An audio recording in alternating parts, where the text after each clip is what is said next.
Magandang araw sa ating lahat. Ang ating pag-uusapan ngayon ay ang mga tula sa panahon ng katutubo. Handa na ba kayo? Ating alamin ang paksa na ito.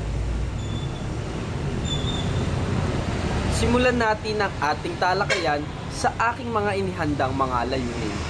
Ito ang 4 na layunin na aking inaasahan na inyong gagawin.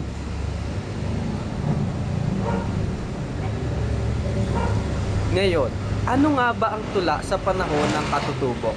Kung meron kayong mga suggestion o kaalaman tungkol dito, maaari nyong ikomento sa ating comment section. Okay? Una, ang tula sa panahon ng katutubo ay isang anyo na panitikang Pilipino na ginagamit ng mga sinaunang tao bilang paraan ng pagpapahayag ng kanilang damdamin, karanasan at paniniwala. Ito ay karaniwang pasalita at ipinapasa mula sa isang henerasyon patungo sa susunod.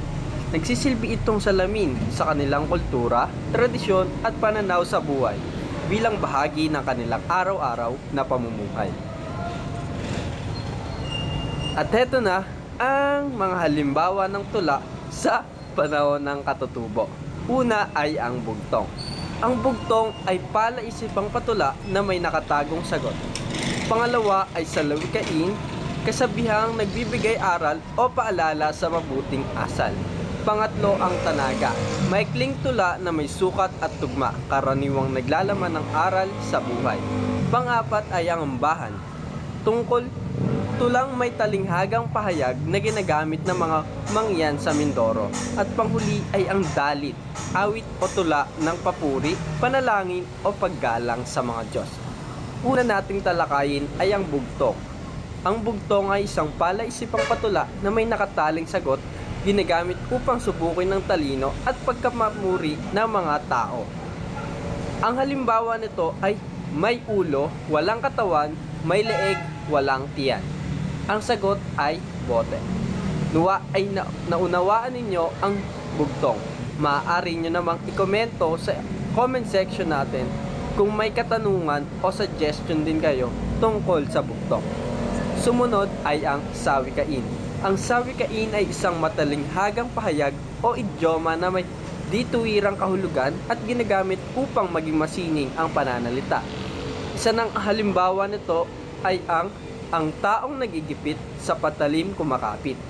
Ang kahulugan naman nito ay kapag ang isang tao ay nasa matinding pangangailangan, nagagawa niyang gumawa ng bagay na hindi niya karaniwang gagawin upang makaligtas o mabuhay. Sumunod ay tanaga. Ang tanaga ay isang maikling tula na karaniwang may 4 na tulutod, 7 pantig sa bawat tulutod at may sukat at tugma na naglalaman ng aral o kaisipan sa buhay. Ito naman ay ang halimbawa niya. Ang pamagat ay mahal pa ba, na naglalaman ng paru-paroy, lumayo, minamahal kong sinta, luha ako'y tumutulo. Di pa ba halata? Ang kahulugan nito ay, ako lang ba'y istorbo sa iyong mga mata? Masakit na masyado, ako'y di na planeta. Nuway inyong naunawa ng tanaga at bigyang pansin ang bawat titik na aking ibinanggit.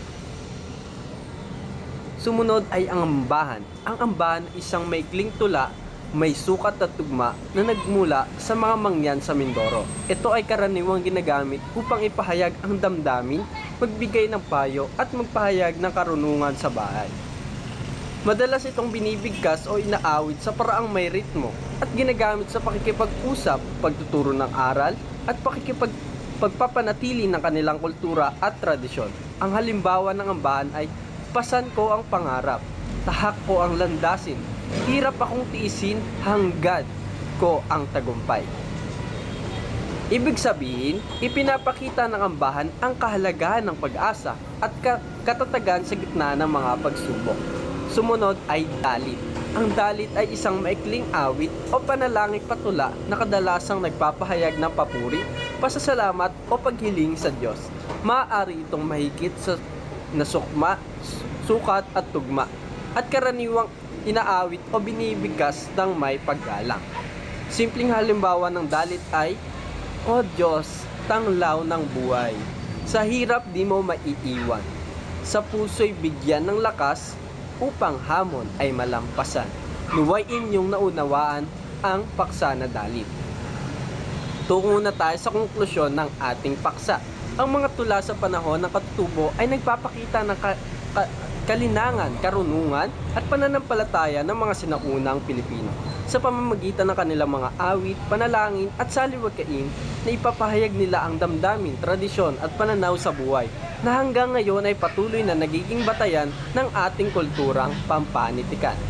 Ang ating pasasalamat ngayong araw ay yan.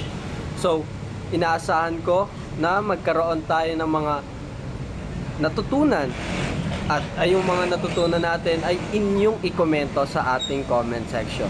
Yun lamang po, maraming salamat sa inyo mga Filipino.